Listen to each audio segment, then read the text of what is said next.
শ্যামস ক্লাসরুমে তোমাদের সকলকে স্বাগত। আশা করি সকলেই ভালো আছো। আজকের পর্বে আমি তোমাদের কালিদাস রচিত ধীবর বৃত্তান্ত নাট্যাংশটির সম্পূর্ণ আলোচনা করব।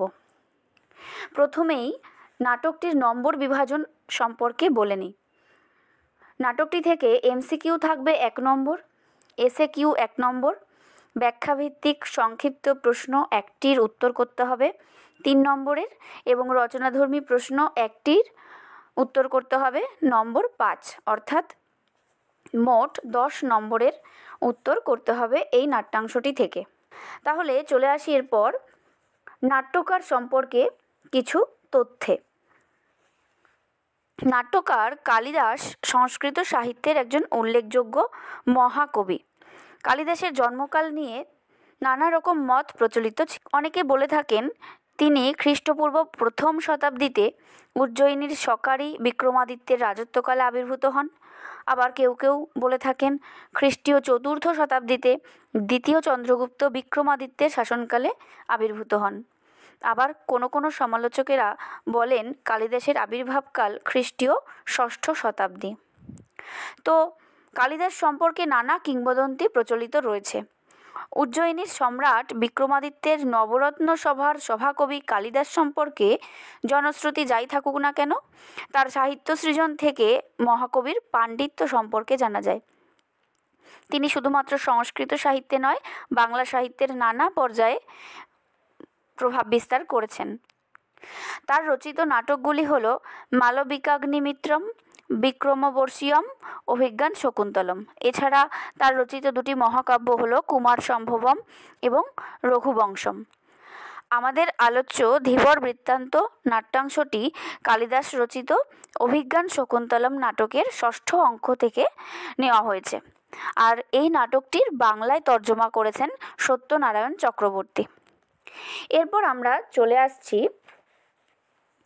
এর যে পূর্বকথা, অর্থাৎ নাট্যাংশটি রচনার পূর্বের বিষয়বস্তু কী ছিল সেটা জানলে আমাদের মূল টেক্সটটি বা মূল বিষয়টি বুঝতে সুবিধা হবে। এর পূর্বকথা হলো হস্তিনাপুরের ভরতবংশীয় রাজা দুষ্মন্ত একবার মৃগয়া করতে গিয়ে মালিনী নদীর তীরে মহর্ষি কর্ণের আশ্রমে আসেন এবং সেখানে কর্ণের পালিতা কন্যা শকুন্তলার সৌন্দর্যে বিমুগ্ধ হয়ে গান্ধর্ব মতে তাকে বিবাহ করেন এবং সেখান থেকে চলে যাবার সময় শকুন্তলাকে একটি আংটি উপহার দিয়ে আসেন। তারপর বহুকাল অতিক্রম হলেও শকুন্তলাকে নিয়ে যেতে আসেন না রাজা। দুষ্মন্তর চিন্তায় মগ্ন শকুন্তলা তপবনে আগত ঋষি দুর্বাসাকে লক্ষ্য করে না। ফলে দুর্বাসা মুনি অপমানিত বোধ করেন এবং শকুন্তলাকে অভিশাপ দেন যে যার চিন্তায় শকুন্তলা এইভাবে বিভোর হয়ে আছে সেই তাকে চিনতে পারবে না, চিরকালের জন্য ভুলে যাবে। এবং তৎক্ষণাৎ শকুন্তলার বান্ধবী বা প্রিয় সখী প্রিয়ংবদা ঋষি দুর্বাসার কাছে এই ভয়ানক অভিশাপ ফিরিয়ে নিতে বললে ঋষি দুর্বাসা জানায় যে শকুন্তলাকে দেওয়া রাজার আংটি একমাত্র রাজার কাছে শকুন্তলার পরিচয় ফিরিয়ে দেওয়ার উপায় হতে পারে। তো কর্ণমুনি তপবনে ফিরে এসে সমস্ত কথা জানতে পারলে তিনি শকুন্তলাকে রাজধানীতে নিয়ে যাওয়ার ব্যবস্থা করেন, কিন্তু পথিমধ্যে শকুন্তলার আংটিটি শচীতীর্থের জলে হারিয়ে যায় এবং সেখানে একটি মাছ সেই আংটিটি খেয়ে ফেলে এবং পরবর্তীতে একজন ধীবরের জালে সেই মাছটি ধরা পড়ে। এর পরের অংশ নিয়েই আলোচ্য পাঠ্যাংশ ধীবর বৃত্তান্ত নাট্যাংশটি রয়েছে। অর্থাৎ ধীবর বৃত্তান্ত এই নাট্যাংশটির মূল যে চরিত্র তা একজন ধীবর, এবং আরও 2টো প্রধান চরিত্র আমরা পাব, রাজশ্যালক এবং রক্ষীদ্বয়। পরবর্তী যে ঘটনাটি আমাদের নাট্যাংশে রয়েছে তার মূল বিষয়বস্তু এই রকম: শকুন্তলার সঙ্গে রাজা দুষ্মন্তের বিয়ের কথা শুনে যখন কর্ণমুনি শকুন্তলাকে নিয়ে রাজধানীতে যাচ্ছেন তখন পথিমধ্যে শকুন্তলার আংটিটি শচীতীর্থের জলে হারিয়ে যায় এবং একটি মাছ তা খেয়ে ফেলে। সেই মাছটি একটি ধীবরের জালে ধরা পড়ে। ধীবরের কাছে সেই আংটিটি দেখতে পেয়ে চোর সন্দেহে নগররক্ষক ও প্রহরীরা ধরে আনে এবং নগররক্ষায় নিযুক্ত রাজশ্যালক সেই আংটিটির পাওয়ার যে ঘটনা তার সত্যতা বিচারের জন্য রাজার কাছে গেলে রাজা সেই আংটিটি দেখে কিছু একটা স্মরণ করে এবং প্রমাণিত হয় যে সেই ধীবর চোর নয়। ধীবর মুক্তি পায় এবং পুরস্কৃত হয়।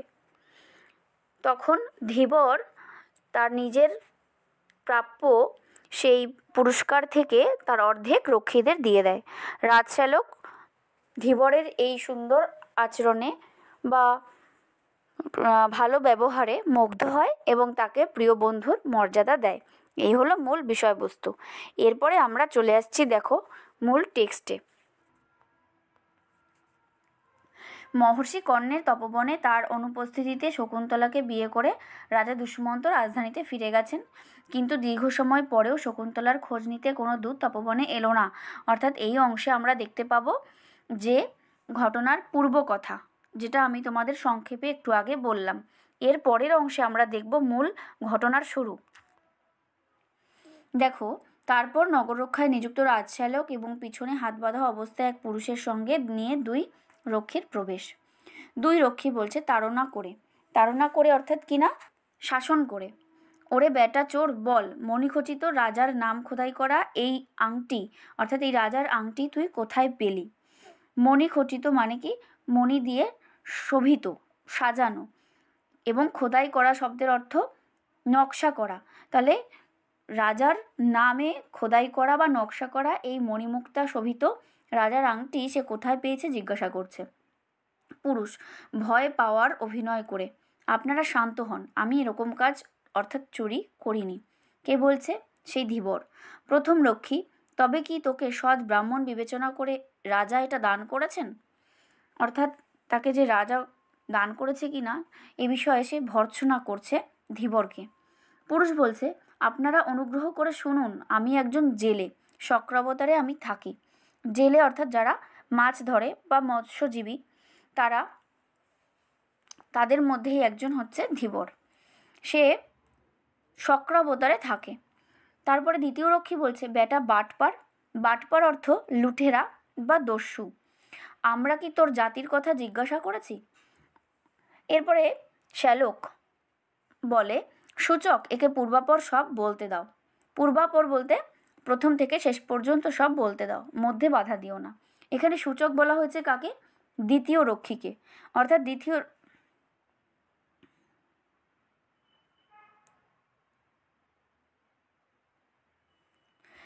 শ্যালক সূচককে বলছে যে কে প্রথম থেকে শেষ পর্যন্ত সব কিছু বলতে দাও, মাঝখানে বাধা দিও না। এরপর দুই রক্ষী বলছে, তা আপনি যা আদেশ করেন, বল কি বলছিলি? পুরুষ বলছে, আমি জাল, বড়শি ইত্যাদি নানা উপায়ে মাছ ধরে সংসার চালাই। শ্যালক হেসে, তা তোর জীবিকা বেশ পবিত্র বলতে হয় দেখছি। অর্থাৎ তিরস্কার করছে তার পেশা বা জীবিকা নিয়ে। পুরুষ, শুনুন মহাশয়, এরকম বলবেন না। অর্থাৎ সে কিন্তু তাকে বলতে এরকমভাবে অপমান করতে বারণ করছে। যে বৃত্তি নিয়ে যে মানুষ জন্মেছে সেই বৃত্তি নিন্দনীয় হলেও তা পরিত্যাগ করা উচিত নয়। বেদজ্ঞ ব্রাহ্মণ স্বভাবে দয়াপরায়ণ হলেও যজ্ঞীয় পশুবধের সময় নির্দয় হয়ে থাকেন। অর্থাৎ মানুষ যে বৃত্তি নিয়ে জন্মায় বা যে পেশা নিয়ে জন্মায়, সেই পেশা যতই নিন্দনীয় বা ঘৃণ্য হোক না কেন তা কিন্তু পরিত্যাগ করা উচিত নয়। যদিও কোনো পেশাই নিন্দনীয় বা ঘৃণ্য নয়, শুধুমাত্র অসৎ উপায়ে উপার্জন করা ছাড়া। তো বেদজ্ঞ ব্রাহ্মণ, বেদজ্ঞ মানে কি? বেদের বিষয়ে যিনি পণ্ডিত। ব্রাহ্মণ স্বভাবে দয়াপরায়ণ হলেও তার স্বভাব সাধারণত কি? দয়াপরায়ণ হয়, দয়াশীল হয়, কিন্তু যজ্ঞের পশুবধের সময় তাকে কিন্তু নির্দয় হতে হয়। এইভাবে সেই ব্যাখ্যাটা দিচ্ছে। এরপর শ্যালক বলছে, তারপর পুরুষ, একদিন একটা রুই মাছ যখন আমি খণ্ড খণ্ড করে কাটলাম, তখন সেই মাছের পেটের মধ্যে মণিমুক্তায় ঝলমলে এই আংটিটা দেখতে পেলাম। পরে সেই আংটিটা বিক্রি করার জন্য যখন লোককে দেখাচ্ছিলাম, তখন আপনারা আমায় ধরলেন। এখন মারতে হয় মারুন, ছেড়ে দিতে হয় ছেড়ে দিন। কীভাবে এই আংটি আমার কাছে এলো তা বললাম। অর্থাৎ এই অংশে ধীবর কিভাবে সেই আংটিটি উদ্ধার করেছিল বা পেয়েছিল তার বর্ণনা দিচ্ছে। এখানে এই লাইন ধরে কিন্তু প্রশ্ন আসে যে এখন মারতে হয় মারুন, ছেড়ে দিতে হয় ছেড়ে দিন, কে বলেছিল, কখন বলেছিল বা কোন প্রসঙ্গে বলেছিল, এইভাবে। এরপরে শ্যালক বলছে, জানুক এর গা থেকে কাঁচা মাংসের গন্ধ আসছে, এ অবশ্যই গোসাপ খাওয়া জেলে হবে, তবে আংটি পাওয়ার ব্যাপারে যা বলল তা একবার অনুসন্ধান করে দেখতে হবে, সুতরাং রাজবাড়িতেই যাই। অর্থাৎ শ্যালক এই যে পুরুষ বা ধীবর যে কথাগুলো বলল তার সত্যতা যাচাই করার জন্য সে রাজবাড়িতে যাওয়ার সিদ্ধান্ত নিল। নেক্সট কি বলছে, দুই রক্ষী, তবে তাই হোক, চল রে গাট কাটা। গাট কাটা কি? পকেট মার, যে যে পরের গাট কেটে টাকা কড়ি চুরি করে তাকে বলা হয় গাট কাটা। তো এবার সবাই এগিয়ে চলল। শ্যালক বলছে কি, সূচক সদর দরজায় সাবধানে এই চোরকে নিয়ে অপেক্ষা করো, ইতিমধ্যে এই আংটি কিভাবে পাওয়া গেল যে সেসব বিষয়ে মহারাজকে নিবেদন করে তার আদেশ নিয়ে ফিরছি।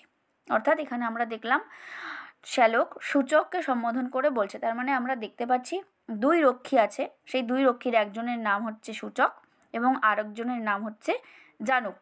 তাহলে কোন রক্ষীর কি নাম সেটা আমরা এর পরেই জানতে পারবো, এখনো পর্যন্ত কিন্তু বোঝা যাচ্ছে না।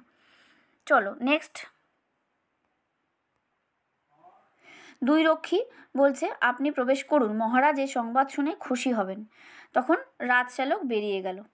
এরপর প্রথম রক্ষী বলছে, আমাদের প্রভুর দেখি খুব বিলম্ব হচ্ছে। অর্থাৎ তারা যখন অপেক্ষা করছিল, অপেক্ষা করতে করতে প্রথম রক্ষী বলছে যে তাদের প্রভু অর্থাৎ সেই রাজশ্যালকের যে খুব দেরি হচ্ছে। বিলম্ব শব্দের অর্থ হলো দেরি। দ্বিতীয় রক্ষী বলছে, আরে বাবা, অবসর বুঝে তবে না রাজার কাছে যাওয়া যায়। অবসর কি? সুযোগ, সুযোগ বুঝে তবে না রাজার কাছে যাওয়া যায়। প্রথম রক্ষী বলছে, জানুক একে মারার আগে এর গলায় যে ফুলের মালা পরানো হবে তা গাঁথতে আমার হাত দুটো এখনই নিষ্পিস করছে। জেলেকে দেখিয়ে দিল। অর্থাৎ প্রথমে স্পষ্ট করে নি, প্রথম রক্ষী দ্বিতীয় রক্ষীকে বলছে, তার মানে দ্বিতীয় রক্ষীর নাম জানুক এবং প্রথম রক্ষীর নাম সূচক। এরপরে দেখো প্রথম রক্ষী কি বলেছে, যে এর গলায়, এর গলায় বলতে ধীবরের গলায় বা সেই পুরুষের গলায় বা জেলের গলায় ফুলের মালা যে পরানো হবে তা গাঁথার জন্য তার হাত দুটো নিষ্পিস করছে। নিষ্পিস অর্থাৎ অস্থিরতার ভাব করছে বা হাত দুটো চুলকোচ্ছে। পুরুষ বলছে, মহাশয় বিনা দোষে আমাকে মারবেন না। দ্বিতীয় রক্ষী বলছে, তাকিয়ে দেখে এই তো আমাদের প্রভু মহারাজের হুকুমনামা হাতে নিয়ে এদিকে আসছেন, হয় তোকে শকুনি দিয়ে খাওয়ানো হবে, না হয় কুকুর দিয়ে খাওয়ানো হবে। অর্থাৎ এই দ্বিতীয় রক্ষী তাকিয়ে দেখে ওই প্রভুর দিকে যে প্রভু আসছে, অর্থাৎ শ্যালক চলে এসেছে, রাজশ্যালক, এবং মহারাজের হুকুমনামা তার হাতে আছে, এবং তোকে শকুনি দিয়ে খাওয়ানো হবে, না হয় কুকুর দিয়ে খাওয়ানো হবে, কথাটা বলেছে ধীবরকে উদ্দেশ্য করে বা জেলেকে উদ্দেশ্য করে। এরপর রাজশ্যালক প্রবেশ করে। তখন শ্যালক বলে, সূচক এই জেলেকে ছেড়ে দাও, আংটি পাওয়ার ব্যাপারে এ যা বলেছে তা সব সত্যি বলে প্রমাণিত হয়েছে। তাহলে আংটি পাওয়ার ব্যাপারে ধীবর যা বলেছিল তা সবই সত্যি প্রমাণিত হয়েছে। তখন সূচক জানায় যে তা প্রভু যা আদেশ করেন। দ্বিতীয় রক্ষী জানায়, এই জেলে জমের বাড়ি গিয়ে আবার ফিরে এলো, জেলের হাতের বাঁধন খুলে দিল। কেন এই কথা বলেছে? কারণ এতক্ষণ পর্যন্ত তাকে চোর সন্দেহে যেহেতু আটকে রাখা হয়েছিল বা বন্দি করা হয়েছিল এবং তারা ভেবেছিল যে সে যথাযোগ্য শাস্তি পাবে চুরির অপরাধে, সেই জন্য এই জেলে জমের বাড়ি থেকে আবার ফিরে এলো, এই কথা বলা হয়েছে। নেক্সট পুরুষ কি বলল, শ্যালককে প্রণাম করে, প্রভু আজ আমার সংসার চলবে কিভাবে? অর্থাৎ যেহেতু পুরুষকে মাছ ধরে তার জীবিকা অর্জন করতে হয় এবং সেইভাবে সংসার নির্বাহ করতে হয়, তাই যেহেতু সেই দিন তার কাজ হয়নি, তাই তার সংসার কিভাবে চলবে সেই জন্য এই ধরনের কথা বলেছে। শ্যালক বলছে, মহারাজ আংটির মূল্যের সমান পরিমাণ এই অর্থ খুশি হয়ে তোমায় দিয়েছেন, জেলেকে টাকা দিলেন। অর্থাৎ আমরা এখানে দেখতে পাচ্ছি মহারাজ কিছু টাকা বা কিছু অর্থ, তার যে আংটি পাওয়া গেছে সেই আংটির মূল্যের সম পরিমাণ সেই অর্থ খুশি হয়ে অর্থাৎ পারিতোষিক দিয়েছে। কাকে? জেলেকে। পুরুষ তখন প্রণাম করে গ্রহণ করে বলল, কি বলল? প্রভু অনুগৃহীত হলাম, অর্থাৎ উপকৃত হলাম। সূচক বলছে, এ কি যাতা অনুগ্রহ, এ যে শুল থেকে নামিয়ে একেবারে হাতির পিঠে চড়িয়ে দেওয়া হলো। অর্থাৎ এতক্ষণ সে ছিল বন্দি, অর্থাৎ সে শাস্তি হিসেবে তাকে শুলে চড়ানো হতো, কিন্তু তা না করে সে যেহেতু নির্দোষ প্রমাণিত হয়েছে তাই তাকে একেবারে সসম্মানে মুক্তি দেওয়া হলো। তাই হাতির পিঠে চড়ানোর প্রসঙ্গ এসেছে। এরপর জানুক বলছে, হুজুর, যে পরিমাণ পারিতোষিক দেখছি তাতেই বোঝা যাচ্ছে সেই আংটিটা রাজার খুব প্রিয় ছিল। এখানে জানুক তার বুদ্ধিমত্তার পরিচয় রেখেছে, কারণ পারিতোষিকের পরিমাণ দেখে সে অনুমান করেছে সেই আংটিটি যথেষ্ট মূল্যবান ছিল রাজার কাছে। তখন শ্যালক জানায়, দামি রত্ন বসানো বলেই আংটিটা রাজার কাছে মূল্যবান মনে হয়েছে এমনটা আমার মনে হয় না। সেই আংটি দেখে মহারাজের কোনো প্রিয়জনের কথা মনে পড়েছে। স্বভাবত গম্ভীর প্রকৃতির হলেও মুহূর্তের জন্য রাজা বিহ্বলভাবে চেয়ে রইলেন।